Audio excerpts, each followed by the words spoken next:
Je vous invite sensiblement à fermer les yeux là où vous vous trouvez et nous allons prier pour présenter cette grande assemblée au Seigneur qui lui-même est notre professeur et qui pendant cette période va nous donner des instructions. Notre Seigneur et notre Dieu. Nos cœurs sont en joie parce que nous nous réunissons autour de ta parole pour pouvoir méditer et recevoir des clés pour mener à bien notre vie, traverser les épreuves d'aujourd'hui et continuer à marcher victorieux selon ta parole. Je proclame ta grâce et ta paix sur toute cette assemblée. Tous ceux qui vont nous écouter aujourd'hui et jusqu'au 10 janvier prochain. Chaque jour, nous serons ensemble pour découvrir les secrets de ta parole, pour nous équiper, pour nous former et aussi pour aider d'autres à avoir les mêmes instructions pour avoir la victoire comme nous. Père, nous ouvrons nos cœurs à la réception de ta parole. Quel que soit l'endroit où nous nous trouvons, que ces paroles puissent atteindre nos cœurs et que cette semence incorruptible, puissante, puisse porter les fruits de la justice, les fruits de la paix, les fruits de la prospérité. Nous bénissons ton nom, au nom de Jésus-Christ notre Sauveur. Amen.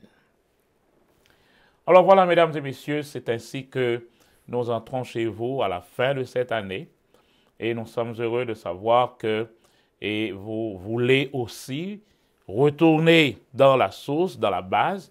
Vous savez que tous les experts, de temps en temps, ils doivent retourner dans la base, retourner dans les livres. Les médecins, de temps en temps, doivent retourner dans leurs bouquins pour découvrir encore des choses. Et c'est capital pour nous aussi de le faire. Proverbe 24 nous dit déjà, la force de quelqu'un, c'est dans sa connaissance. Plus vous avez la connaissance, plus vous êtes fort. Et vous savez que le monde dans lequel nous sommes, c'est un monde qui est hostile à la vérité, hostile à la connaissance. Quoique on ait beaucoup de formes de connaissances, on a la technologie qui est très avancée aujourd'hui, on appelle cette période d'ailleurs la période de l'information, mais on est toujours au même point où on ne veut pas entendre ni laisser passer la vérité. Voilà pourquoi nous devons, nous autres, nous armer de foi, nous armer de courage pour continuer à enseigner la parole sans compromis, dis-je, pour que ces paroles puissent faire ce pourquoi elles ont été envoyées. Aujourd'hui et pour le reste de cette semaine, nous allons entrer dans des choses vraiment essentielles pour nous en tant que chrétiens. Aujourd'hui, nous allons commencer par voir un grand secret et nous aurons comme texte de base Psaume 34, versets 2 à 5 et nous allons, pendant cette période, à la fin de l'année, dis-je, et au début de la nouvelle année, nous allons nous asseoir sur la notion de la confiance en Dieu, ce qui va nous permettre d'avancer. Nous prenons aussi le temps, tout au début, de saluer notre ami et frère Arnel Pierre-Timé. Lui, il vit au Mexique. Mais du moment où nous lui disons, il va y avoir un petit programme, il nous faut un chant spécial, il est toujours prêt et nous prions pour que le Seigneur puisse déverser sur lui d'une façon spéciale une bénédiction. Et il nous a aussi immédiatement préparé notre chant thème et c'est ce que vous allez pouvoir chanter avec moi pendant cette période. Confiez-moi en Dieu, n'importe côté moyen, ni sous la terre, ni sous l'en main mauvais. Ces paroles Et nous les avons choisis parce que c'est justement ce que nous voulons faire et entrer dans notre cœur, dans notre conscience pendant cette période. C'est ainsi seulement que nous pourrons traverser les épreuves. Rappelez-vous bien de ceci, il y aura toujours des difficultés. Il y aura toujours des épreuves. Jésus l'a précisé. Vous aurez des tribulations dans ce monde. À cause du choix d'Adam, il y aura toujours des difficultés, des pierres sur le chemin. Mais nous avons une assurance. Nous avons l'assurance de surmonter ces pierres.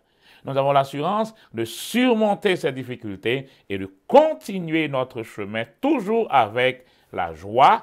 Voilà pourquoi nous devons apprendre comment nous confier dans le Seigneur. Confier dans Dieu n'importe qu'au témoigner. C'est ce chant que nous exécutons là maintenant.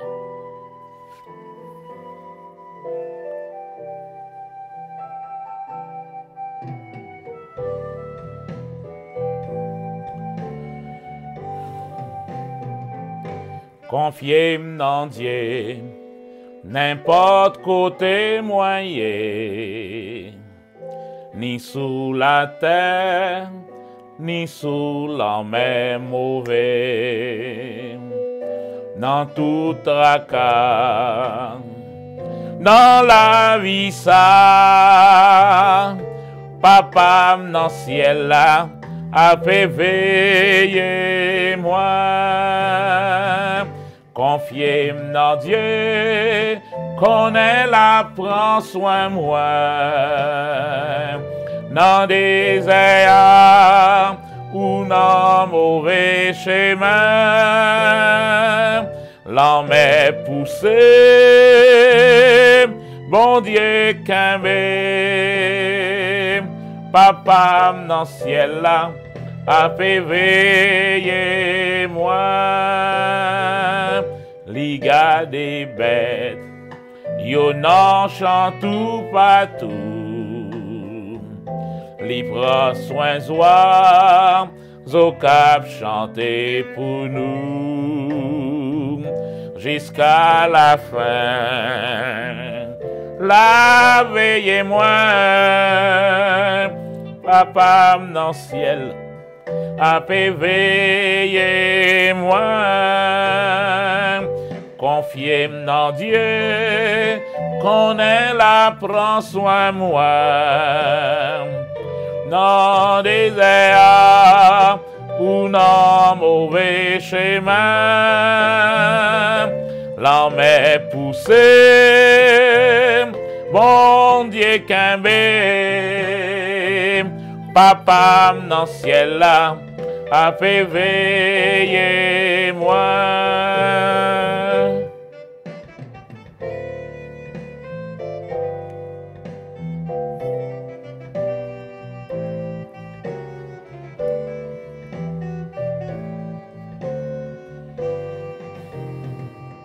Route la cap dit, et nuage yo couvri moi.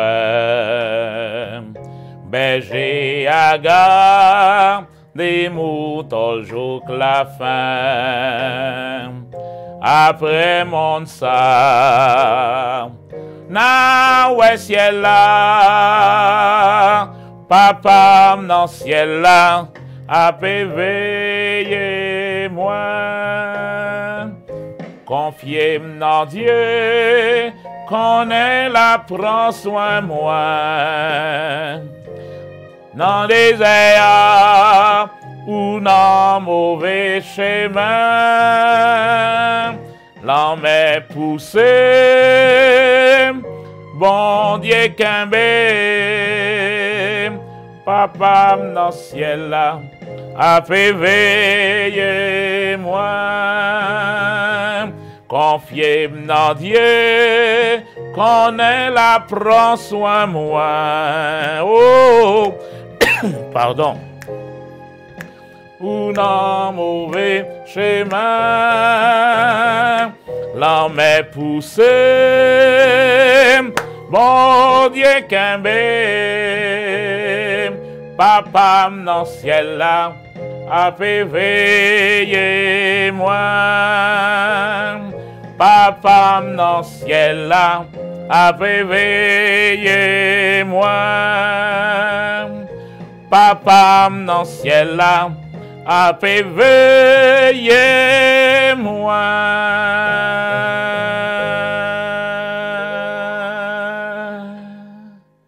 Amen. Nous sommes donc très heureux de pouvoir commencer cette étude avec vous aujourd'hui. Nous allons découvrir des choses. Vous qui avez l'habitude de nous écouter, vous savez que nous devons toujours retourner dans la parole. La parole de Dieu, c'est la chose la plus précieuse pour nous. Quel que soit ce que vous avez, si vous n'avez pas la parole à la base, je sais que c'est passager. C'est pourquoi j'ai toujours demandé aux gens d'examiner tout ce qu'ils croient par la parole de Dieu. Vous savez, la Bible est là comme notre boussole, c'est aussi le niveau, quelle que soit la doctrine qu'on a, quelle que soit la chose qu'on veut enseigner aux gens, il faut passer par le niveau qui est la parole de Dieu. Où est le texte qui le dit? Et je peux dire avec hardiesse aux gens, si vous ne pouvez pas le voir dans la Bible, vous n'avez pas besoin, vous n'avez pas le droit de le croire. Ce n'est pas parce qu'un pasteur dit quelque chose que c'est correct, que c'est la vérité. Des fois, et les gens se sont trouvés dans une situation confuse par rapport à ce qu'un pasteur de renommée dit, et comme si, puisque le pasteur le dit, c'est Dieu qui le dit.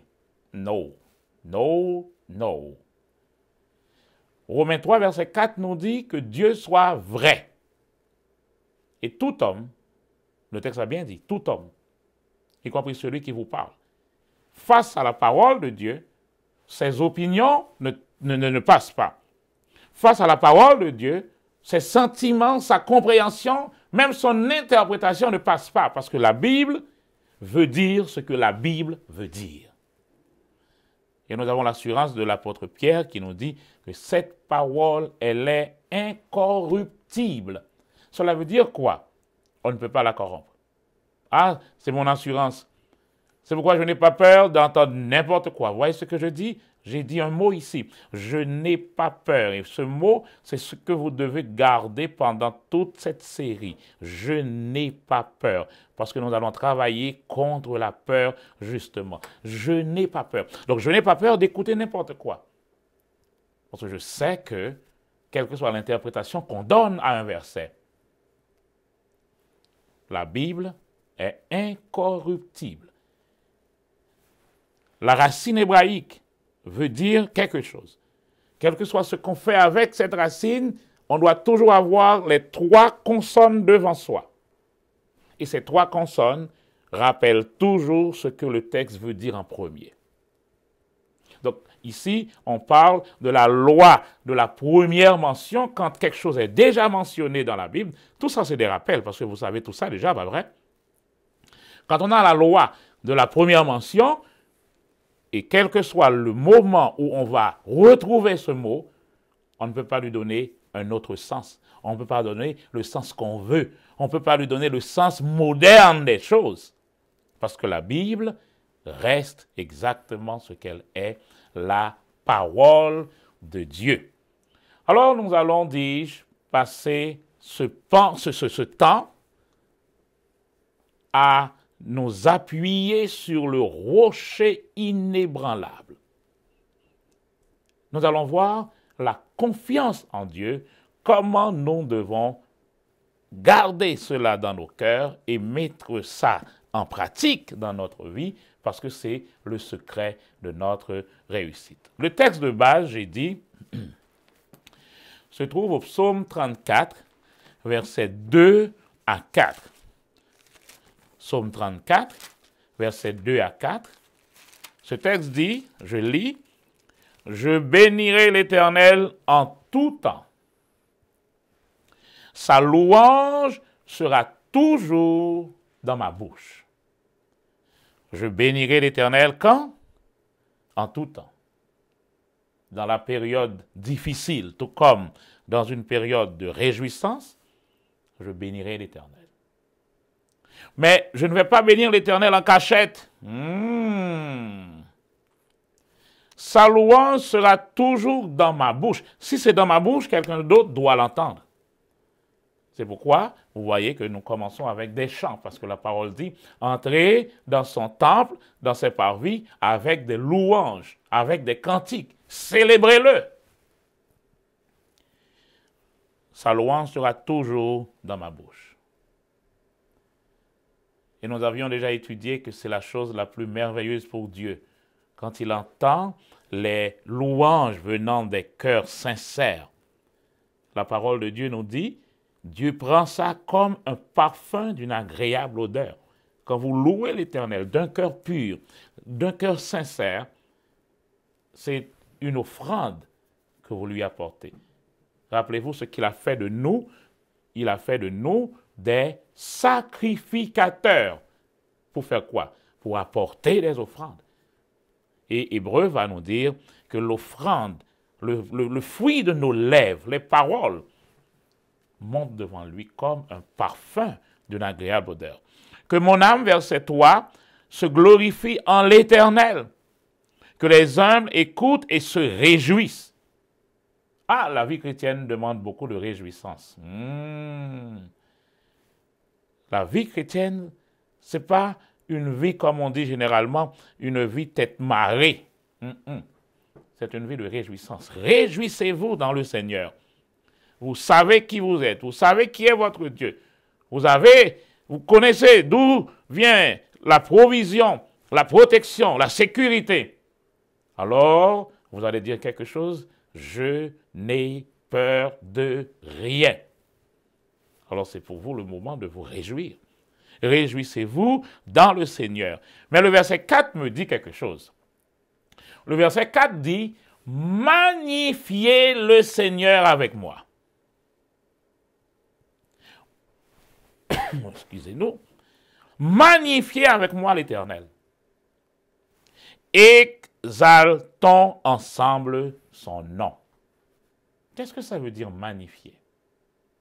Le mot ici, c'est ce mot que vous avez comme le mot exalter.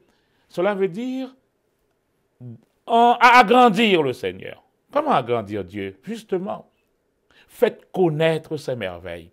Glorifiez le Seigneur. Élevez le Seigneur. Pas le problème, pas la maladie, pas les dettes, pas les difficultés du mariage, pas les péchés. Il y aura toujours de la difficulté sur la route. Mais écoutez ceci, notez ça pour moi sur une feuille, chez vous, là où vous êtes, dans votre cahier de notes. La façon de surmonter les difficultés. La façon de surmonter les épreuves, les problèmes, c'est en exaltant le Seigneur. Oui, il y a des difficultés dans le mariage, mais il y a un Seigneur. Donc, je ne vais pas m'attarder à pleurer, à crier, à pleurer, à crier sur le problème. Je vais au contraire élever le Seigneur, exalter le Seigneur. Oui, il y a la maladie, mais j'ai un Dieu qui peut me guérir. Donc je ne vais pas rester sur la maladie pour perdre toute notre confiance dans la maladie parce que il y a quelqu'un qui s'appelle Jéhovah Rapha, lui, il guérit la maladie.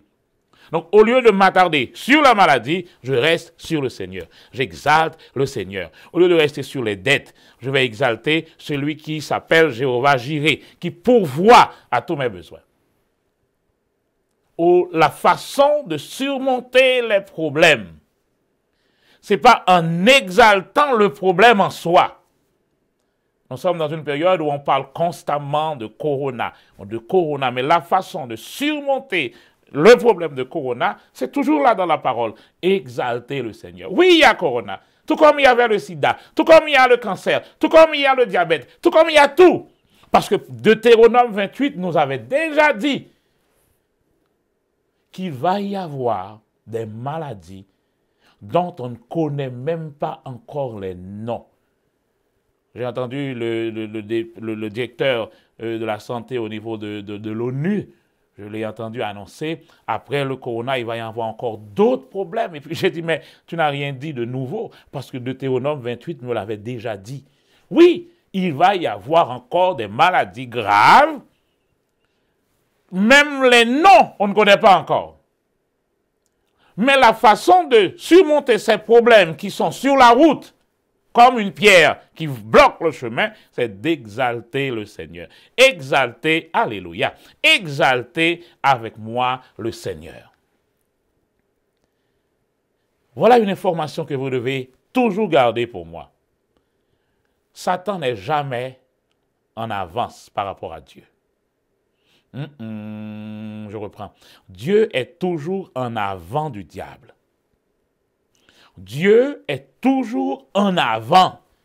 Il n'y a pas un moment où Satan passe avant Dieu. Jamais. Et cela ne se produira jamais.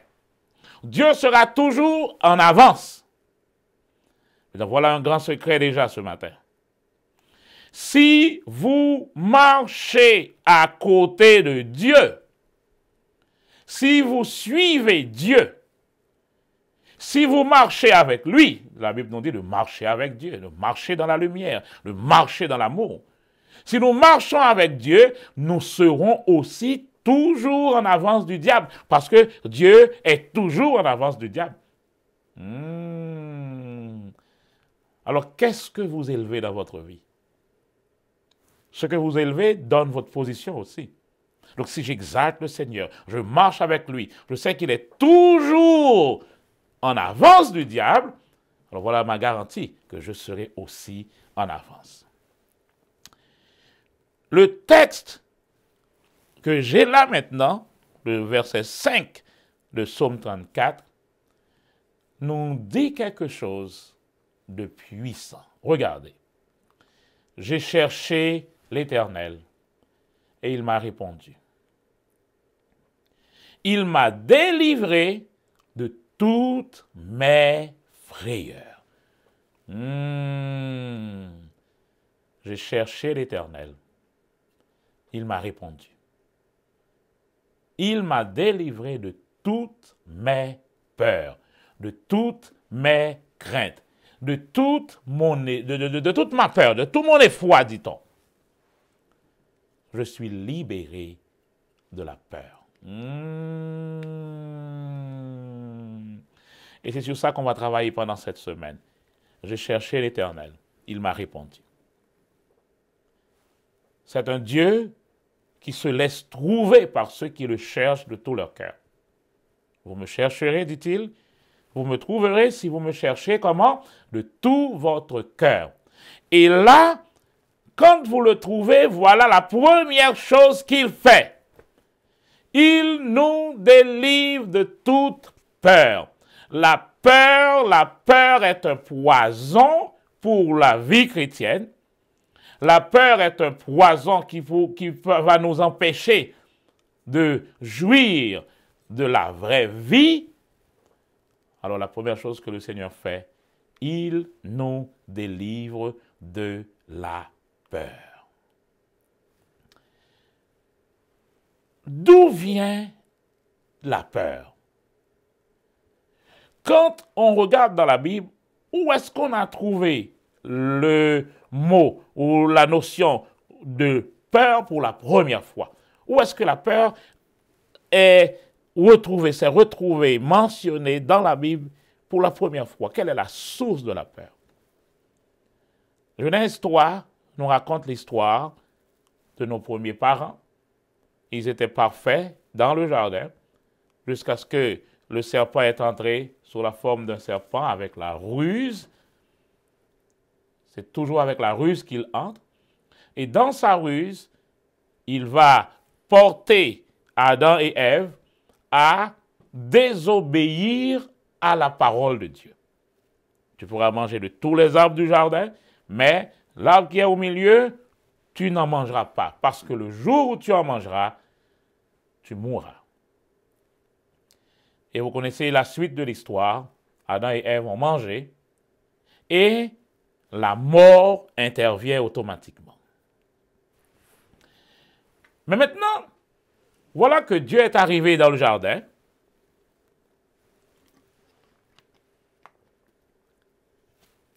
Ce qu'il faisait chaque soir, dit la parole. Et voilà que Dieu va appeler Adam. Adam, où es-tu? Mon ami Adam, où es-tu? Et Adam de dire, j'ai entendu ta voix dans le jardin. Et j'ai eu peur. La peur fait son intervention maintenant. Avant, Adam et Ève pouvaient marcher dans le jardin d'Éden, le texte nous dit tout nus, et ils n'en avaient point honte. Mais du moment où le péché entre, il y a la mort aussi, et la mort va utiliser un instrument qu'on appelle la peur. La peur intervient avec la mort. Et la mort, c'est le prix du péché. Le salaire, c'est le prix. Le salaire du péché, c'est la mort. Donc, dès que j'arrive à pécher, je sais que j'ai un chèque que je dois retrouver. Ce chèque, c'est la mort.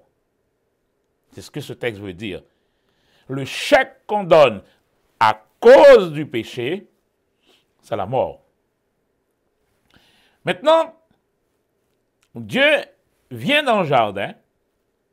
Adam et Ève, ils savent maintenant qu'ils sont coupables. Et parce qu'ils savent maintenant qu'ils sont coupables, ils savent qu'ils ont un chèque à recevoir. Et ce chèque s'appelle la mort.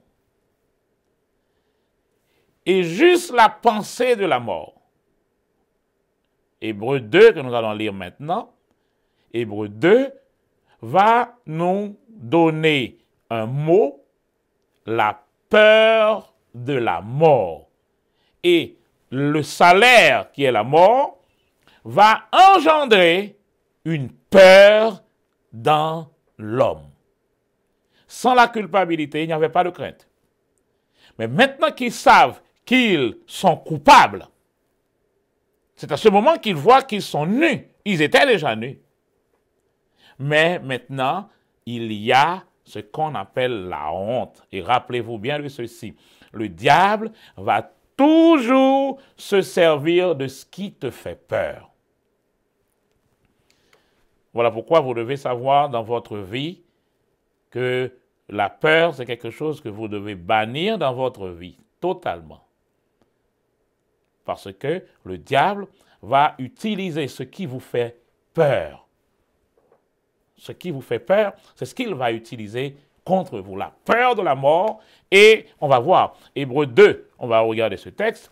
Hébreux 2 va nous dire ce qu'il fait avec la peur. C'est pourquoi la peur est dangereuse pour nous autres. Hébreux chapitre 2, versets 14 et 15. Je lis.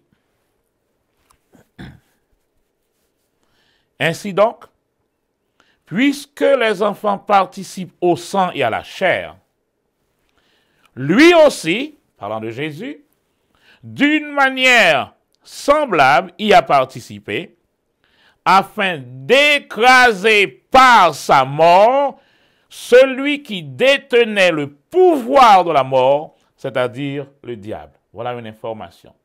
Le diable détenait, imparfait. Il avait le pouvoir de la mort dans sa main. Et verset 15. Et de délivrer, ça nous interpelle maintenant, et de délivrer tous ceux qui, par crainte de la mort, étaient toute leur vie retenus dans l'esclavage. Regardez ceci. La peur, une fois que ça intervient, ça va apporter quoi? L'esclavage.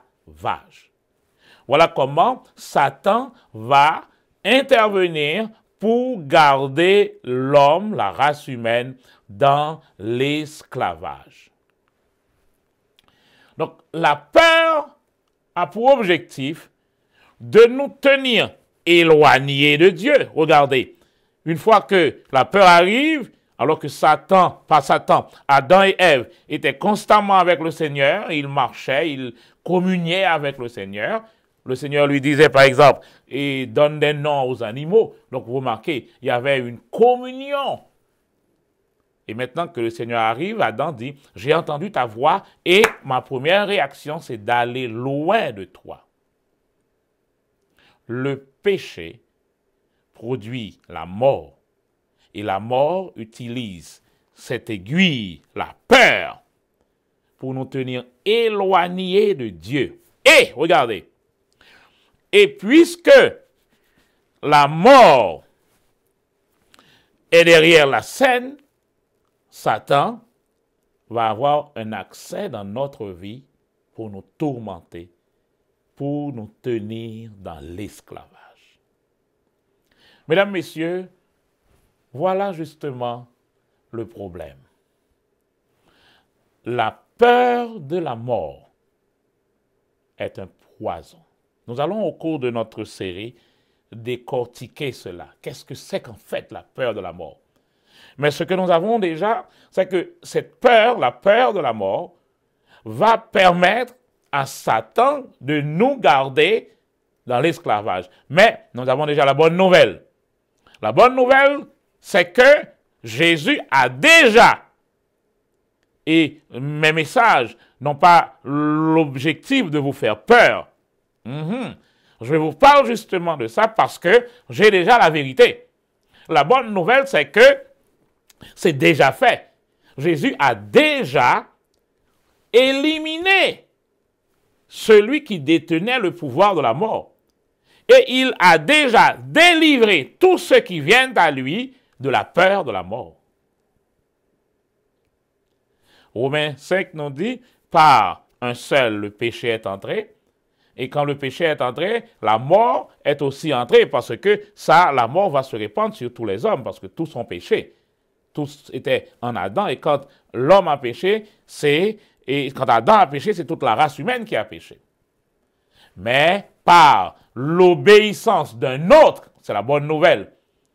La bonne nouvelle, c'est que quelqu'un a payé le chèque du péché.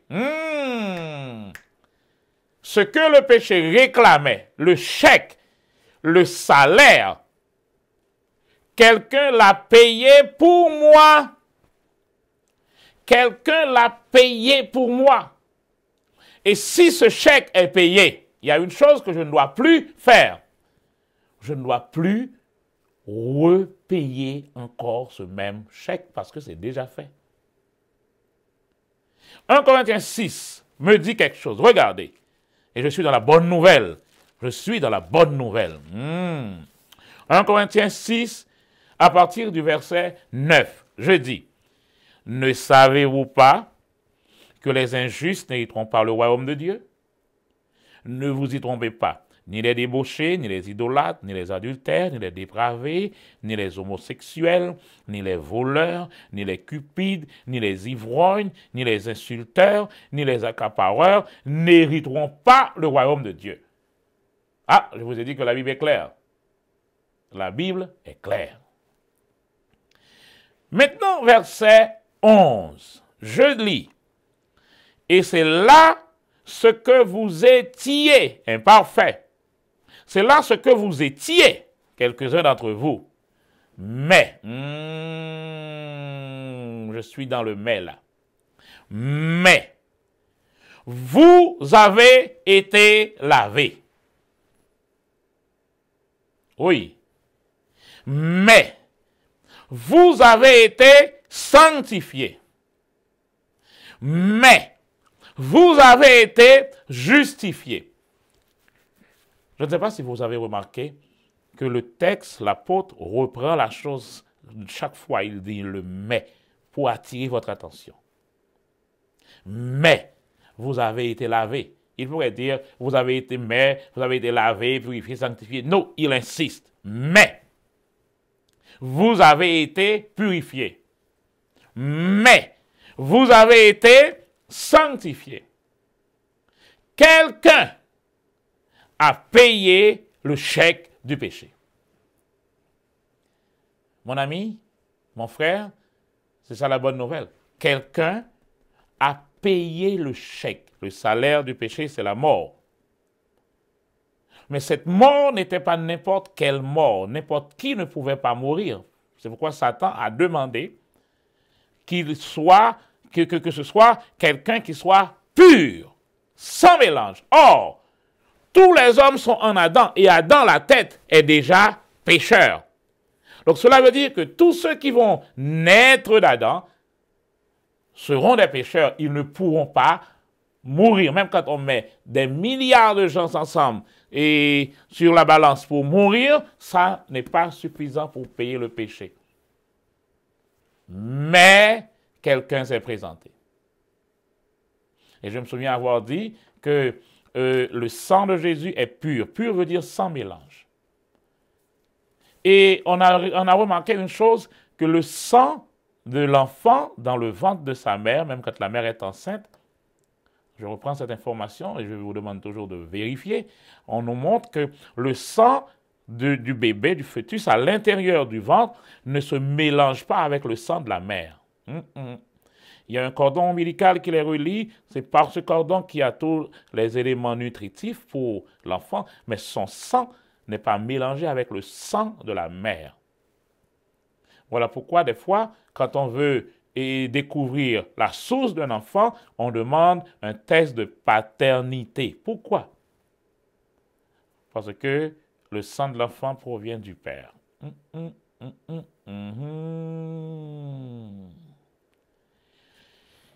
Et pourquoi cette information est importante pour nous? Parce que même quand Jésus est venu dans le ventre de Marie, rappelez-vous, dans Genèse 3, Dieu avait dit déjà à Marie, pas Marie, à la femme, à Ève dans ce temps, Dieu avait dit déjà à la femme, ta postérité va écraser la tête du serpent. Le serpent était là, il attendait. Le serpent dit, cette femme, sa postérité. Or, vous savez que la femme ne peut pas avoir de postérité. Parce que le mot postérité, c'est le mot sperma. Donc, une femme ne peut pas avoir de sperme. Aïe, aïe, aïe. Eh bien, justement, dans cette parole de Genèse, Dieu déjà indiquait à la femme que le salut de la race humaine va passer par elle et non par Adam. Non pas par Adam. Donc Adam ne va pas participer dans le salut de la race humaine. Vous entendez ce que je dis là? Mais la postérité de la femme, c'est cette postérité-là, qui n'est pas la postérité d'Adam, qui n'aura pas le sang d'Adam, c'est cette postérité qui va écraser la tête du serpent. Donc, la pureté sans mélange est là. Donc l'ange est venu dire à Marie, tu seras enceinte. Marie a dit, mais moi je ne participe pas déjà dans les relations sexuelles avec aucun homme, je suis vierge. L'ange a dit, pas de problème, parce qu'on n'a pas besoin de ça pour ça maintenant. Le Saint-Esprit va te couvrir de son ombre et tu es enceinte. Ne me pose pas de questions, Marie, tu es enceinte. Et l'enfant que tu portes sera un saint enfant. On l'appellera Jésus, c'est lui qui va sauver le monde. Donc, c'est ce sang sans mélange qui devient le chèque que Dieu a payé pour le péché. Le salaire, c'est ça. Et il m'a maintenant lavé. Quand ma mère lave quelque chose, et ensuite, elle met tous ses vêtements sur les lignes, elle recule un moment pour regarder si tout est correct. et elle sait qu'elle a fait un bon coup. Je n'ai pas besoin de vous donner tous les détails, comment il a fait, justement. Mettez Clorox, mettez. Et comment ambassadeur encore Digo, on parle Digo encore. Mais, quand elle recule un moment, elle regarde, elle dit, c'est propre. Si Jésus me lave, je suis propre. Jésus ne peut pas me laver avec son propre sang, ensuite pour que je continue à dire de ma propre bouche que je ne suis pas propre. Il y a quelque chose qui doit sortir dans ma tête maintenant. Quelqu'un m'a lavé. Si Jésus m'a lavé, je suis propre. Quelqu'un m'a purifié. Si Jésus m'a purifié, je suis pur. Quelqu'un m'a sanctifié. Si Jésus m'a sanctifié, je suis donc saint. Donc, je n'ai plus à payer un salaire pour le péché. Je n'ai plus maintenant raison d'avoir peur. C'est pourquoi la Bible va intervenir tout le temps pour me dire, n'aie pas peur. Ne t'effraie pas, ne t'épouvante pas. Chaque fois que Dieu intervient pour faire quelque chose avec la race humaine, il dit toujours, n'ayez pas peur. Et quelqu'un a fait une recherche et a trouvé qu'il y a plus de 366 fois dans la Bible ce commandement qui dit, n'ayez pas peur. Mes amis, frères et sœurs, la peur ne vient pas de Dieu. La peur est un ennemi. La peur ne vient pas de Dieu. Puisque ça ne vient pas de Dieu, nous n'avons pas besoin d'avoir même sa trace en nous. Il n'y a donc maintenant aucune condamnation pour ceux qui sont en Jésus-Christ. La condamnation vient, retournons, la condamnation vient du fait où Adam savait qu'il était coupable. La culpabilité d'Adam produisait en lui quoi? La peur. Parce qu'il savait que le chèque, c'est la mort. Il avait la peur de la mort. Mais Christ est venu. Et Hébreu me dit, je reprends Hébreu 2, verset 15, et de délivrer tous ceux qui, par crainte de la mort, étaient toute leur vie retenus dans l'esclavage. Mesdames et messieurs, voilà une information. Si la peur est là, vous êtes esclave. Quel que soit le niveau de votre vie, mais si la peur est là, vous êtes resté dans l'esclavage.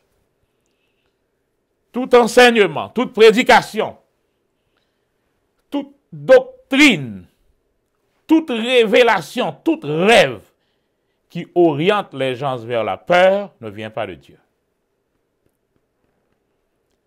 N'a pas sa source en Dieu. Si tu as un rêve pour te faire peur, tu n'as même pas besoin de raconter ce rêve. Ça ne vient pas de Dieu. Si tu as une doctrine, quand on entend cette doctrine, tout le monde a peur, ça ne vient pas de Dieu. Malheureusement, on a le livre de l'Apocalypse et il y a une clé pour l'Apocalypse qu'on ne nous donne pas. Et ce n'est pas seulement pour l'Apocalypse, mais pour toute la Bible. Je crois que je l'ai quelque part sur mes slides. Il y a 3 types de gens dans la Bible. Il y a les Juifs, il y a les Grecs, il y a l'Église de Dieu. Il faut regarder l'Apocalypse avec ces 3 catégories de personnes. Il y a des choses dans l'Apocalypse qui ne concernent pas l'Église. Il y a des choses dans l'Apocalypse qui concernent les Juifs, des choses qui concernent les Grecs. Que sont les Grecs? Les Grecs, ce sont toutes les nations qui ne sont pas juifs, justement. Les fils de Noé, tous ceux qui n'étaient pas descendants de Sem, le premier fils de Noé, n'étaient pas. Alors c'est de ça qu'Abraham va venir, donc on va trouver les Juifs là. Mais à part de ça, les 2 autres fils de Noé, c'est de là qu'on va avoir toutes les autres nations qui allaient se disperser sur toute la terre. Ce sont eux les Grecs, les païens ou les nations. C'est comme ça que le mot hébreu va les appeler. Mais ensuite, il y a l'Église de Dieu. L'Église de Dieu est composée de ceux qui sont juifs ou grecs, mais qui acceptent Jésus comme leur sauveur personnel.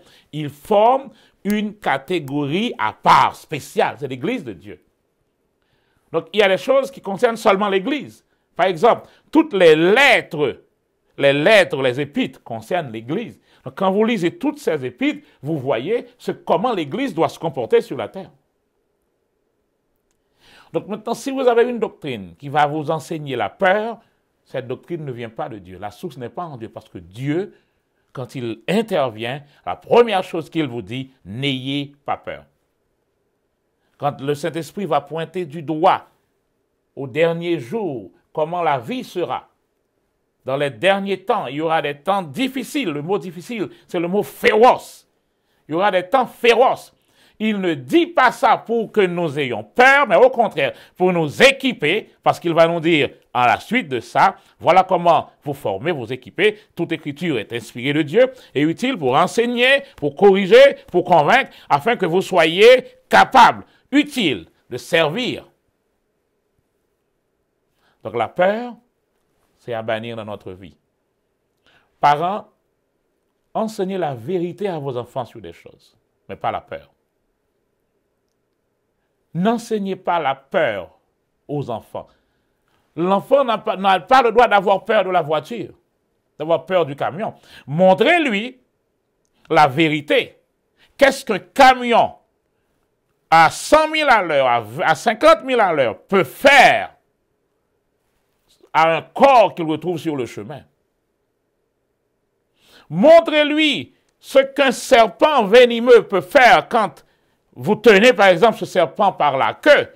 Donc donnez-lui la connaissance des choses, mais ne donnez pas la peur du serpent. Ne donnez pas la peur de la voiture. N'injectez pas la peur dans nos enfants. Donnez-leur la vérité, j'insiste. Donnez-leur la connaissance sur les choses. Et ils seront sages. Je ne vais pas courir devant le camion. Je ne vais pas jouer avec un lion. Moi, je n'ai pas peur du lion. Je n'ai pas peur du serpent. Parce que la peur, quelle que soit la peur, Satan veille toujours sur ce qui t'effraie. Quel que soit là où il y a la peur, il a un moyen de s'agripper dans votre vie. J'ai cherché l'Éternel, dit le psaume. Il m'a répondu et il m'a délivré de toutes mes frayeurs. Les petits-enfants, quand ils ont besoin de quelque chose, ils n'ont pas peur. L'enfant n'a pas besoin de savoir qu'il est à l'intérieur de l'église, que tout le monde est en train d'adorer. Il n'a pas peur de pleurer s'il veut pleurer. Il pleure. Et il ne dit pas, je ne mérite pas ce biberon. Je sais que non, il n'a pas à dire ces choses. Il a faim, donnez-moi du lait. Donnez-moi mon biberon. Aucune peur. C'est pourquoi Dieu veut que vous soyez comme des petits-enfants. Alors, je reprends pour continuer. La peur est venue avec la mort. La mort, c'est le prix du péché. Et dès que la mort arrive, la mort amène avec elle la peur. Et la peur de la mort, c'est l'arme la plus puissante du diable. La peur de la mort, c'est l'arme la plus puissante du diable. Si la peur de la mort n'est pas en vous, toutes les autres peurs tombent. Je vais reprendre ceci. La peur de la mort, c'est la clé. Job 3, 25. Regardez les dangers de la peur. Job, on va lire ces textes rapidement. Job 3, 25. Job 3, 25 dit, et la parole est tellement claire ici, ce qui me fait peur. Regardez, ce qui me fait peur, c'est ce qui m'arrive. Ce que je redoute, c'est ce qui m'atteint. Redouter ici, c'est avoir une grande peur. On tremble devant cette chose. Et Job dit, voilà, nous disons toujours, c'est Dieu qui envoie ça sur Job, c'est Dieu qui donne la permission à Satan. Job n'a pas dit ça lui-même. Job dit, voilà l'affaire. C'est ce que je crains. C'est ce qui me fait peur. Ce que je crains, c'est ce qui m'arrive. C'est ce qui m'atteint. Ce que je redoute. J'ai une grande peur de cette chose. C'est ce qui m'atteint. Aïe, ça veut dire quoi? Aujourd'hui, là, vous allez commencer par ouvrir votre bouche pour dire, je n'ai pas peur de Corona. Je n'ai pas peur parce que justement, la clé, c'est une loi spirituelle. Ce que tu crains, c'est ce qui va t'arriver. Alors voilà, on commence par confesser ça de votre bouche, je n'ai pas peur. D'ailleurs, le psaume 23 dit quelque chose. Même quand je marche dans la vallée de l'ombre de la mort, je ne crains aucun mal. Danger de la peur. La peur vous dit, ce qui me fait peur, c'est ce qui m'atteint. Nous sommes dans Job. Restons. Tournons à la page. Et Job 4, verset 14. Job 4, 14 dit, la peur et le frémissement m'ont atteint et tous mes os ont tremblé. C'est Job qui me parle là. Job parle constamment de la peur. Retournons, avant son de préférence, Job 24, verset 17. Vous les avez au tableau, notez-les pour méditer à la maison. Pour eux, le matin, c'est l'ombre de la mort. Oui, ils distinguent les terreurs de l'ombre de la mort. Vous voyez, ça vient avec une terreur, une peur. Une peur. Proverbe, avançons. Proverbe 1er, verset 27. Proverbe 1er, verset 27. Proverbe 1er, 27 dit, quand la terreur viendra sur vous comme une tempête, et que le malheur arrivera sur vous comme un tourbillon. Je ne sais pas si vous avez remarqué que là où il y a la peur, il y a le malheur. Là où il y a la terreur, il y a la tempête. Quand la terreur viendra sur vous comme une tempête et que le malheur arrivera sur vous comme un tourbillon. Avec la peur, il y a toujours un tourbillon, des problèmes, des difficultés. Et Proverbe 28, 1er, tout ça nous donne justement les problèmes que la peur engendre. Regarde ça, ce texte est terrible, lui. Proverbe 28, verset 1er, ça dit quoi? Le méchant prend la fuite sans que personne le poursuive. Il a peur. Il n'y a personne derrière lui. Mais il prend la fuite. Il court. Mais le juste, lui, il a confiance comme un jeune lion. Frères et sœurs bien-aimés, quand vous vous soumettez à la peur, vous croyez que la mauvaise chose peut vous arriver. Et vous avez la foi dans la mauvaise chose. C'est une loi spirituelle. Ce que je crains, c'est ce qui va m'arriver. Donc quand vous vous soumettez à la peur, j'insiste, quand vous vous soumettez à la peur, vous croyez dans la mauvaise chose. Et le principe me dit qu'il soit fait selon ta foi. Tu peux enlever la foi pour mettre qu'il soit fait selon ta peur.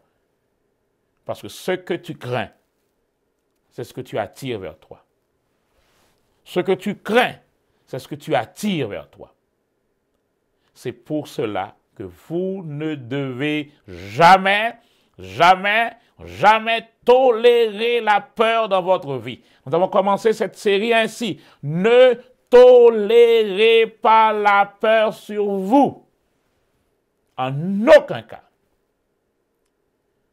Alors, on va regarder un texte maintenant. On va dans le livre de Luc. Luc chapitre 13. Luc chapitre 13, notez ces versets, je dis, vous devez méditer à la maison après. Luc chapitre 13, à partir du verset 10, nous lisons, Jésus enseignait dans les synagogues un jour de sabbat. Or, il y avait là une femme rendue infirme par un esprit depuis 18 ans. Un mauvais esprit a rendu cette femme infirme depuis 18 ans. Et elle était courbée et ne pouvait absolument pas se redresser. Jésus la vit, verset 12. Jésus la vit, lui adressa la parole et lui dit, « Femme, tu es délivrée de ton infirmité. » Vous voyez, quand Jésus arrive, il dit toujours une parole. Tu es délivré. La délivrance, la délivrance. La parole de Jésus apporte cette délivrance. Femme, tu es délivré de ton infirmité. Automatiquement, il y a une lueur d'espoir qui entre dans son cœur. Tu n'as plus besoin d'avoir peur de cet esprit-là. L'esprit est toujours là. Le mauvais esprit qui la retenait là est toujours là. Et Jésus dit, femme, tu es délivrée de cet esprit. Cette infirmité-là t'est délivrée. Et le mauvais esprit ne pouvait plus garder cette femme dans son état parce que Jésus a parlé. Maintenant, il lui imposa les mains. À l'instant, elle se redressa et glorifia Dieu. Je me souviens vous avoir dit que ce n'est pas la maladie qui donne gloire à Dieu. Pendant 18 ans, cette femme ne glorifiait pas Dieu. Elle était venue dans le temple, mais elle était toujours recourbée, toujours dans la honte. Mais maintenant qu'elle est guérie, elle peut lever la voix, lever la main pour dire gloire à Dieu. Béni soit l'Éternel. Elle glorifia le Seigneur à ce moment. Mais le chef de la synagogue, indigné de ce que Jésus opérait cette guérison pendant le sabbat, quelque chose entre ici. Pendant 18 ans, cette femme est restée là, devant les chefs. Elle est toujours courbée, on la reconnaît, voilà, elle est là, toujours dans son petit coin. Et aujourd'hui qu'elle est délivrée, aujourd'hui qu'elle a reçu la délivrance de la parole de Jésus, elle se redressa. Ils sont indignés, ils sont fâchés, très fâchés. Ils sont fâchés parce que Jésus opéra ce miracle le jour du sabbat alors que Jésus est le maître de son sabbat encore. Ils sont fâchés, plus fâchés que Jésus. Et ils vont dire quelque chose. Il y a 6 jours dans lesquels il faut travailler. Donc, vous venez donc vous faire guérir ces jours-là. Si je pouvais voir le ton avec lequel il parlait. Il y a 6 jours pour travailler. Donc, si vous avez à vous faire guérir, venez un de ces jours. Mais ne venez pas pour prendre la guérison le jour du sabbat. On ne va pas entrer dans les détails ici. Mais on voit l'esprit qui est derrière. Alors Jésus va reprendre la parole, verset 15, pour dire quelque chose. Hypocrite. Mesdames et messieurs, il y a une parole qui va être prononcée là, que vous devez garder toujours devant vous. Hypocrite. Chacun de vous, pendant le sabbat même que vous avez défendu, pendant le sabbat, ne détache-t-il pas de la crèche son bœuf ou son âne pour le mener boire? Personne n'a répondu. Vous le faites. C'était un jour de sabbat. Vous prenez votre bœuf, votre âne, pour aller les faire boire le jour du sabbat. Et ce n'était pas un péché pour vous. Mais, vous êtes indigné, vous êtes fâché parce que j'ai guéri cette femme le jour du sabbat. Regardez le verset 16. Et cette femme, qui est une fille d'Abraham. Et voilà une information capitale pour nous aujourd'hui. Cette femme est une fille d'Abraham. Qu'est-ce que ça veut dire une fille d'Abraham? Cette femme est dans l'alliance avec Abraham. Elle est une juive. Et l'alliance couvre cette femme. Dans l'alliance, il y a la prospérité. Dans l'alliance, il y a la protection. Dans l'alliance, il y a la guérison. Ça veut dire, les chefs de synagogue pouvaient faire les guérisons que Jésus faisait. C'est dans l'alliance.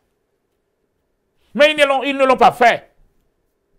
Ils sont même indignés, fâchés, parce que Jésus a guéri cette femme le jour du sabbat. Et Jésus dit, attendez, messieurs, vous voyez cette femme-là, elle est dans l'alliance. Ça veut dire quoi? Elle est exactement comme vous en tant que souverain sacrificateur. La même alliance que vous avez, c'est la même qu'elle a. Elle est aussi une fille d'Abraham. Qu'est-ce que ça veut dire? Ça veut dire...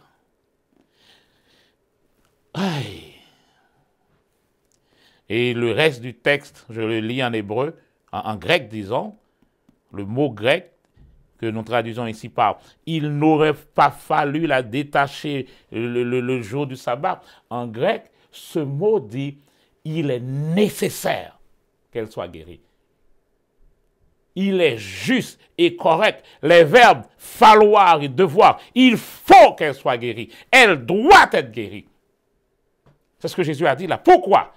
Pas parce que cette femme n'est pas une femme pécheresse. Pas parce que cette femme ne fait pas de mauvaises choses. Mais parce qu'elle est dans l'alliance. Oui, oui, oui. Frères et sœurs, mes bagailles là.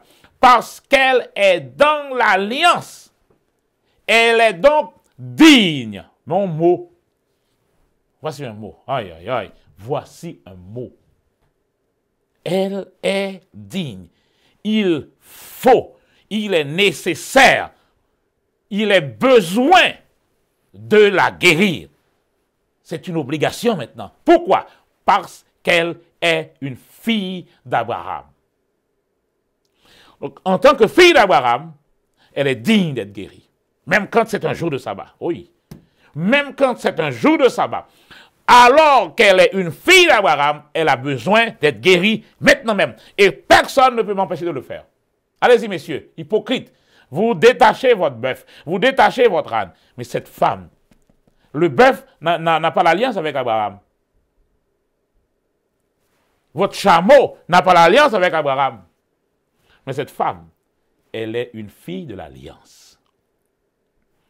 Et elle est digne. En quoi cela nous concerne aujourd'hui? Éphésiens chapitre 2. Éphésiens chapitre 2. Éphésiens chapitre 2. Versets 11 à 14. Je vais lire quelque chose encore là. Souvenez-vous donc de ceci. Autrefois, vous païens dans la chair, traités d'incirconcis par ceux qui se disent circoncis et qui le sont dans la chair par la main d'homme. Vous étiez, verset 12, vous étiez imparfaits. Vous étiez en ce temps-là sans Christ. Quand vous êtes sans Christ, vous êtes privés du droit de cité en Israël. Vous n'êtes pas citoyen d'Israël. Étrangers aux alliances de la promesse. Sans espérance. Sans Dieu dans le monde. Ce n'est pas un beau tableau pour vivre. Étrangers aux alliances. Étrangers aux alliances. Loin de Dieu, sans Christ, dans ce monde-là. Ce n'est pas la façon de vivre. Mais le texte me dit, mais. Ah, il y a toujours un mais. Quand le mais arrive, ça change tout. Mais. Maintenant, en Christ Jésus, vous qui autrefois étiez loin, vous êtes devenus proches par le sang de Christ. C'est-à-dire, maintenant, vous n'êtes plus étrangers aux alliances. Vous faites partie de l'alliance. Maintenant, la bénédiction d'Abraham est pour vous. Pourquoi je peux dire ça? Parce que Galate va intervenir pour me dire quelque chose. Galate 3, retournez. Galate 3. Galate 3, versets 7 à 14. On va prendre quelque chose là-dedans. Galate 3. Reconnaissez-le donc, tous ceux qui ont la foi sont comme cette femme. Oui. Tous ceux qui ont la foi sont fils d'Abraham, c'est-à-dire, ils sont dignes. Aïe, aïe, aïe. Tous ceux qui ont la foi sont fils d'Abraham. Descendez, verset 13. Christ nous a rachetés de la malédiction de la loi. Dans la malédiction de la loi, il y a la maladie et toutes sortes de maladies, y compris le corona, il est là dans la malédiction. Mais Christ t'a racheté, toi, de la malédiction de la loi avec tout ce que ça comporte. Tu dois savoir qui tu es. Tu es fils d'Abraham. Tous ceux qui ont la foi sont comme cette femme qui est une fille d'Abraham, qui a le droit d'avoir sa guérison, même un jour de sabbat, elle est digne.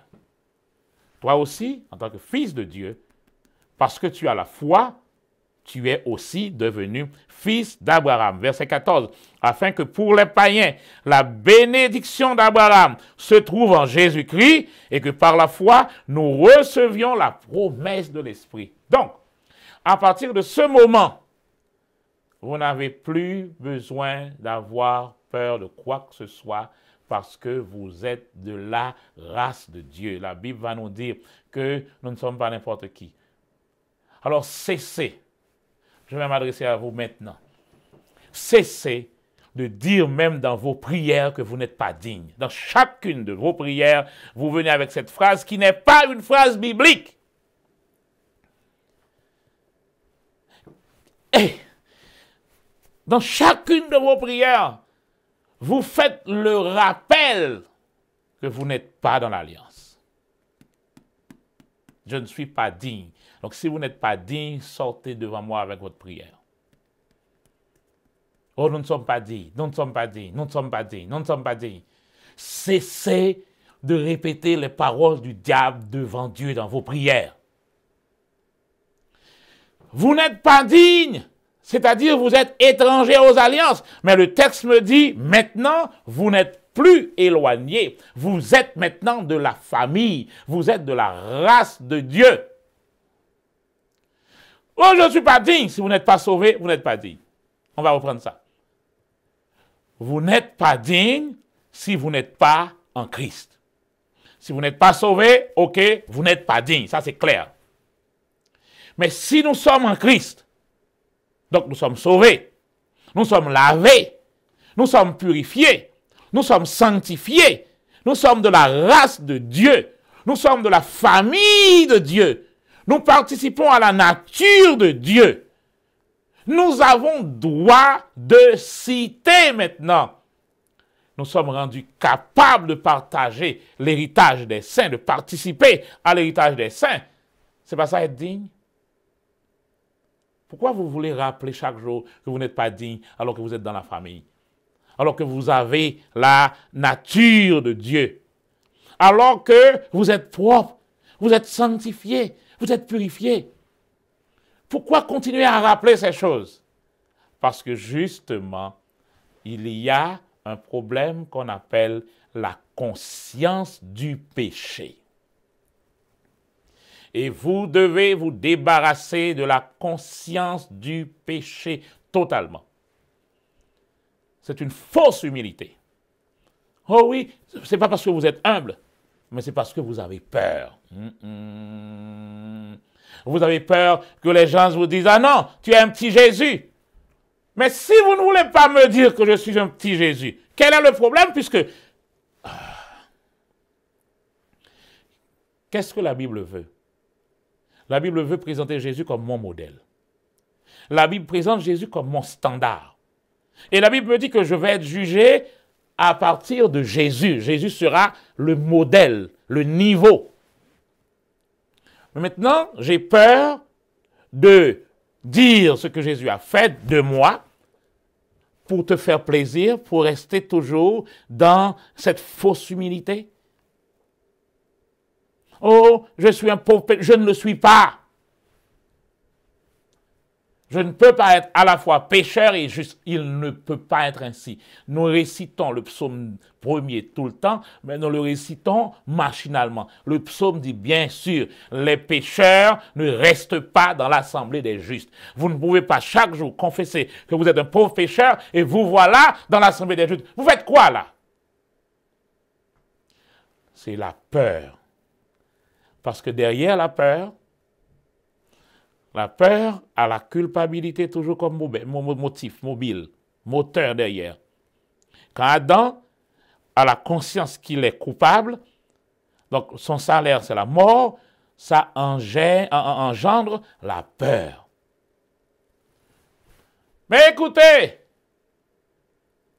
il y a une bonne nouvelle. On a payé le prix. Ce qui me faisait peur, c'est parce que je ne pouvais pas payer ce prix, donc la mort est là. Soit je paye le prix, soit je prends la mort. Maintenant voilà, Jésus a payé le prix pour moi. Mais pourquoi continuer à répéter par ma propre bouche que je suis coupable, que je mérite encore d'être puni? Mes amis, mes frères, nous devons arriver à cette compréhension de ce qui a été fait pour nous sur la croix. Sur la croix, Jésus a payé le chèque. Le prix exigé par le péché est payé sur la croix et Dieu a accepté le prix. Parce que Dieu a accepté, c'était parfait. Le sang de Jésus est un sang pur, sans mélange. Satan est satisfait du sang de Jésus. Vous entendez ça me dire? Avez-vous entendu ce que je dis? Le sang de Jésus, c'est le prix. Donc Dieu l'a accepté pour le sacrifice, pour son côté. Et c'est ce que Satan exigeait, un sang pur. Et le sang de Jésus est là. Donc, devant le ciel et devant l'enfer, nous avons payé. Nous avons des samedis, hein? Devant le ciel et devant l'enfer, nous sommes libérés, nous sommes quittes. Donc, nous ne devons plus continuer à agir comme si nous avons des redevances envers le péché. Et là, Jésus m'a rendu digne par son sang. C'est ce que vous devez répéter par votre propre bouche. Je suis maintenant digne. Digne de me présenter devant Dieu. La conscience du péché amène la peur, amène la condamnation, la mort. On a cet exemple dans un roi 17, verset 18. Et je lis ça pour vous montrer ce que je veux dire là. Un roi 17, 18, ici. Et quand Élie est passé chez cette femme, vous connaissez, la femme n'avait pas d'enfant, et avec la présence d'Élie, la femme a eu un enfant. Quelque temps plus tard, voilà que Élie a reçu la nouvelle que l'enfant est mort. Et quand Élie est retourné chez la femme, elle lui dit, « Qu'ai-je à faire avec toi, homme de Dieu? Es-tu venu chez moi pour rappeler le souvenir de ma faute et pour faire mourir mon fils? » Le souvenir d'une faute, le souvenir du péché fait rappel aussi à la mort. Donc derrière la conscience, quand on sait qu'il y a une faute, qu'il y a une condamnation, la peur de la mort dit, bingo, je t'ai eu. Aïe. Mais par une seule offrande, il a rendu parfait à perpétuité. Je lis Hébreux 10, 14. Par l'obéissance, par une offrande, l'offrande de sa vie, Jésus, il a rendu parfait. Ça, parfait, vous l'avez dit. Digne. Et pour combien de temps? À perpétuité. Vous êtes en Christ, vous êtes digne. Il a rendu à perpétuité, digne, parfait, ceux qui sont sanctifiés. Il parle de qui? Et 1 Corinthiens 6. Nous avons été lavés, nous avons été purifiés, nous avons été sanctifiés. Donc, il nous a rendus parfaits. Ainsi donc, frères, nous avons, nous avons l'assurance d'un libre accès au sanctuaire par le sang de Jésus. Nous avons un libre accès. Et la parole dit, approchons-nous donc comment? Avec assurance d'un cœur sincère, avec une foi pleine et entière, le cœur purifié d'une mauvaise conscience. Si Jésus me sauve, je suis sauvé. Si Jésus me lave, je suis lavé. Si Jésus me pardonne, je suis pardonné. Ce que Jésus pardonne reste pardonné. Ce que le sang de Jésus nettoie reste nettoyé. Et là, il me dit, dis cette espérance, confesse, sans fléchir. C'est quoi sans fléchir? Le mot veut dire ne pas vaciller, ne pas s'incliner, ne pas pencher. C'est quelqu'un qui ne vacille pas, qui ne fléchit pas, qui n'incline pas, qui ne penche pas, qui est toujours fixe, qui est droit, immobile. Donc, je ne dis pas, je ne sais pas si je suis sauvé. C'est pas ça. Je dois savoir que je suis sauvé et je le dis sans fléchir. Oui, je suis sauvé parce que le prix du salut est payé. Satan a vu le prix et Dieu a accepté le prix. C'est cash. Maintenant, écoutez. Voilà l'affaire, mes frères. Si Dieu ne se souvient plus de tes péchés, pourquoi je dis ça? Parce qu'il l'a précisé dans Isaïe 43. Regardez, Isaïe 43, 25 dit, c'est moi, qui efface tes crimes pour l'amour de moi. Et, regardez, je ne me souviendrai plus de tes péchés. Si Dieu ne se souvient pas de mes péchés, alors pourquoi dois-je moi-même m'en souvenir? Pourquoi? Et ceci chaque jour dans mes prières. Je suis un pauvre pécheur, je ne mérite pas. Pourquoi revenir avec cela puisque Dieu l'a déjà fini avec ça, l'a effacé? Vous avez confessé vos péchés et Dieu les a pardonnés. Il les a effacés comme un nuage, il les a jetés au fond de la mer. Vous n'avez plus besoin de vous en rappeler. Vous n'avez pas besoin de venir faire une réunion et faire un témoignage sur vos péchés passés. Quand j'étais jeune, vous n'avez pas besoin de ça. Pourquoi? Parce que Jésus l'a déjà effacé. C'est fini, fini. Et je vous ai déjà montré que c'est exactement ça qu'il y a dans le mot et que nous traduisons généralement par Satan, mais l'hébreu ne soutient pas ça. C'est dans ce mot-là. Un pour l'Éternel et un pour Azazel. Dans la racine Azazel ici, là nous avons, ça veut dire effacer, éliminer, détruire complètement. Donc quand le sang de Jésus est coulé, la première partie, la deuxième partie, Dieu prend tous les péchés, il les efface, il les élimine. Donc ces péchés ne reviendront plus jamais sur la scène. Plus jamais. Donc cessez vous-même de continuer à répéter que vous êtes un pécheur, cessez cela parce qu'automatiquement, quand vous êtes un pécheur, vous amenez sur vous la peur automatiquement. Ne dites pas ce que vous étiez. C'est fini. Dites de préférence ce que vous êtes maintenant en Jésus-Christ. On va vous montrer pendant la semaine et les jours qui viennent que Dieu veut que nous soyons à notre place pour que nous puissions faire ce qu'il veut de nous. Dieu nous a sanctifiés pour faire quelque chose. Et tout autant que nous ne prenions pas conscience de cela, nous allons continuer à faire ce qu'on appelle dans les paramilitaires marquer le pas sur place. Je suis sauvé, je suis pécheur. Pécheur sauvé. Et la religion vient avec un bon mot pour nous. C'est ce qu'on appelle des pécheurs sauvés par grâce. Ça n'existe pas. Il n'y a pas quelqu'un où vous restez dans une situation de pécheur sauvé par grâce. Ou bien vous êtes pécheur, ou bien vous êtes sauvé. Donc, par la grâce, vous passez sur ce pont. Vous étiez pécheur, mais il y a la grâce ici. Vous passez dans la grâce et bingo, de l'autre côté, vous êtes sauvé. Donc, soit vous êtes pécheur, soit vous êtes sauvé. Mais vous restez au milieu du pont. Personne ne peut pas habiter sur un pont. On passe sur un pont. Donc là, le pont, vous êtes pécheur, sauvé par grâce. Donc, dans chaque réunion, je dois avoir une séance pour péché, une séance pour repentance, une séance ensuite avant de demander. Bon, maintenant, Seigneur, nous avons demandé pardon. Maintenant, nous pouvons te demander. Vous perdez votre temps.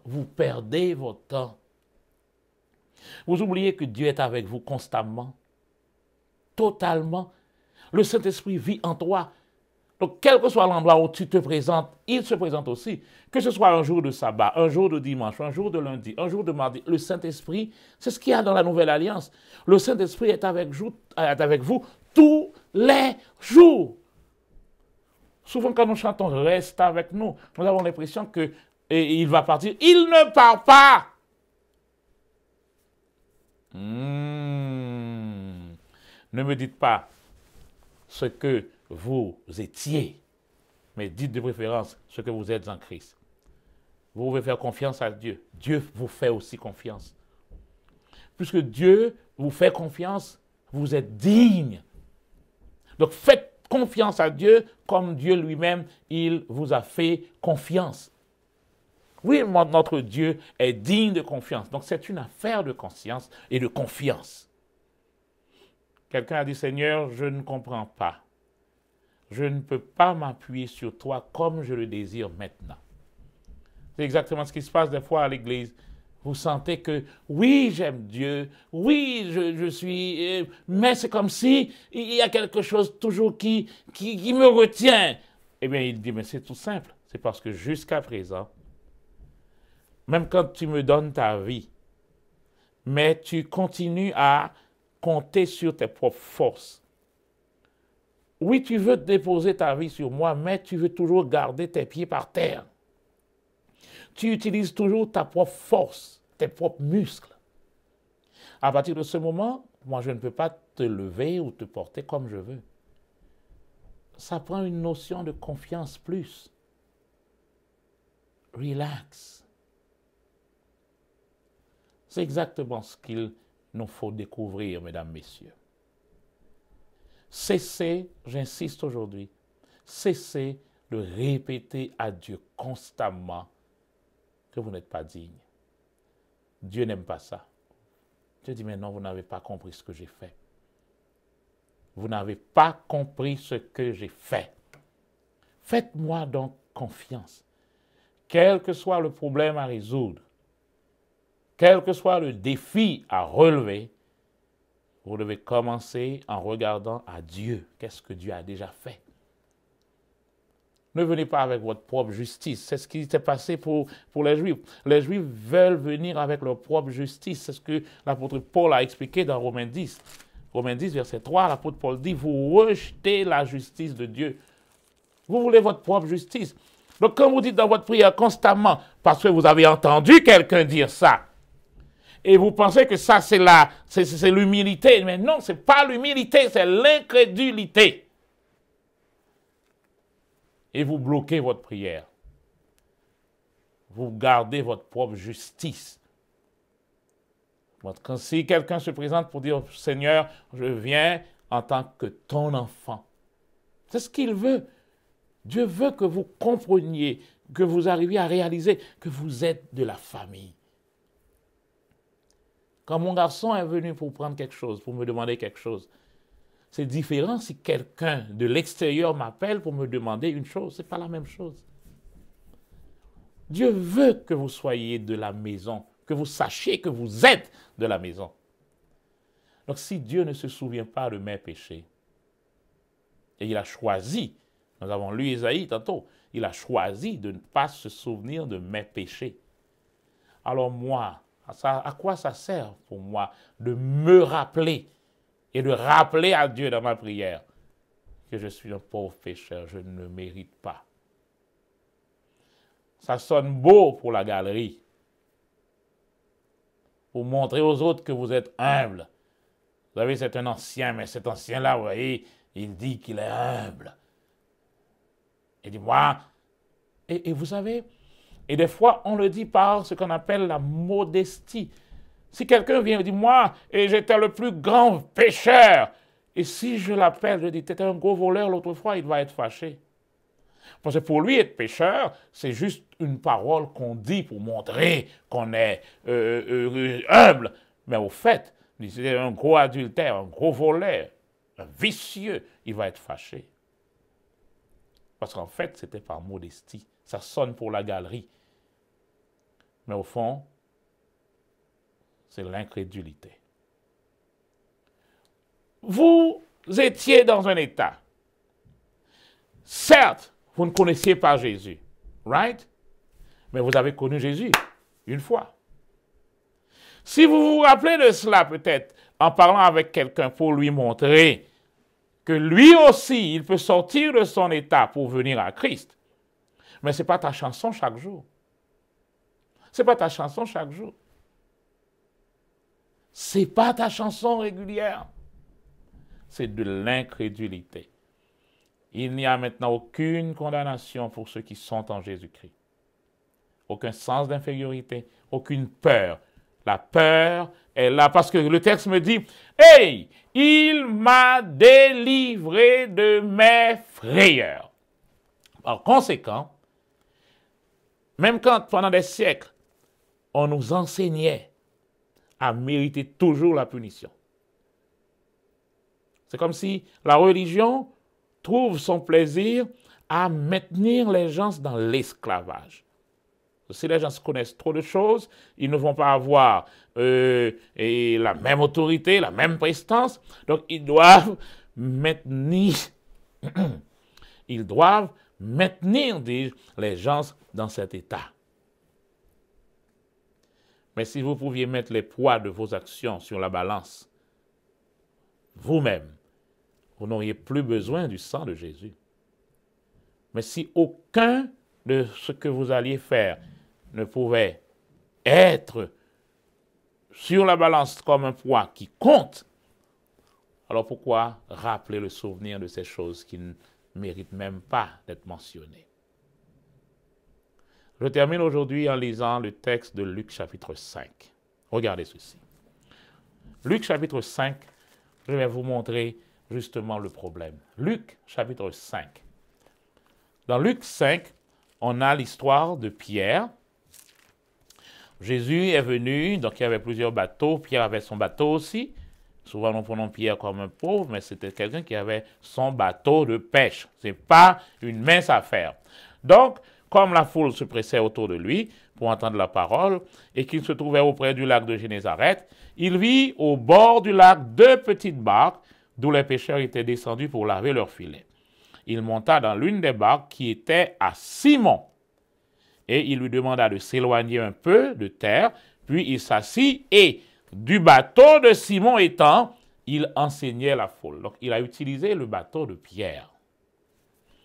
Lorsqu'il eut cessé de parler, il dit à Simon, « Avance en eau profonde et jette ton filet. » Pierre a fait ça, mais Pierre avait dit avant, et j'avais rien pris pendant toute la nuit, mais sur ta parole, je le fais. Et bingo, il l'a fait. Et il y avait tellement de poissons que Pierre était obligé d'appeler les autres pour venir aussi prendre. Verset 8. Quand il vit cela, quand Simon a vu le miracle, quand il vit cela, Simon-Pierre tomba aux genoux de Jésus et dit, « Seigneur, éloigne-toi de moi parce que je suis un homme pécheur. » Vous vous rendez compte que c'était le merveilleux jour de Pierre. Ce jour, c'est un jour de prospérité, un jour de poissons. Poissons, c'est l'argent. Mais la frayeur s'était emparée de lui. Et la frayeur lui permet de voir que Jésus est pur, est propre, est un saint homme. Mais moi, je suis un homme pécheur. Et le péché amène toujours un éloignement, une séparation. Et là, qu'est-ce qu'il va dire? Seigneur, éloignez-vous de moi parce que je suis un pécheur. Le souvenir du péché fait le contraire. Au lieu de nous amener vers la grâce, mais le souvenir du péché a tendance à nous faire éloigner de la grâce. La peur va utiliser son aiguille pour dire « Pierre, tu es un pécheur, Jésus est bon, Jésus est saint. Pierre, retire-toi à côté de Jésus. Tu es un pécheur, Pierre, sors vite !» Alors que c'est le mouvement contraire qui devrait être fait. C'est pourquoi il est dangereux. Parce qu'avec la peur, vous ne pouvez rien recevoir de Dieu. Si Jésus s'est présenté, il a pris nos faiblesses, il s'est chargé, Matthieu 8, 17, il s'est chargé de nos infirmités, il s'est chargé de tous nos problèmes, de toutes nos infirmités, de toutes nos maladies. Il nous a délivrés de la peur de la mort. Donc il nous a rendus dignes de nous présenter devant Dieu avec assurance et non pas de lui demander de s'éloigner de nous. C'est pourquoi, mesdames, messieurs, frères et sœurs, il est important aujourd'hui de comprendre ce message. Et nous débutons avec cette série sur la confiance en Dieu. Qu'est-ce que vous devez retenir pour moi aujourd'hui? Cessez de dire avec votre propre bouche que vous n'êtes pas digne. Vous allez cesser cela. Cessez de dire chaque jour par votre propre bouche que vous n'êtes pas digne. Parce que Dieu vous a rendu digne par le sang de Jésus. La peur de la mort va toujours vous retenir dans l'esclavage. Mais rappelez-vous bien de ceci. Ce que le sang de Jésus a effacé reste effacé. Si Jésus vous a pardonné, vous êtes pardonné. Jésus vous a sanctifié, vous êtes sanctifié, vous êtes saint. Cessez de vous voir comme le problème. Mais Jésus a déjà pris tout ça, c'est le moment de partir. J'allais dire de partir à partir, ok. C'est le moment de commencer à partir de ce que Jésus a fini. Affaire de pécheur, de péché, Jésus a fini avec ça. Maintenant, vous n'allez plus retourner dans l'état comme si vous étiez pécheur, péché. Non, maintenant vous êtes saint. Vous êtes propre, vous êtes pur. Ne répétez pas que vous n'êtes pas saint juste pour ne pas faire frustrer les autres qui vous regardent dans les affaires. Oui. Mais ce que le sang de Jésus a effacé reste effacé. Que le Seigneur vous bénisse aujourd'hui. Nous vous attendons toujours à la même heure demain.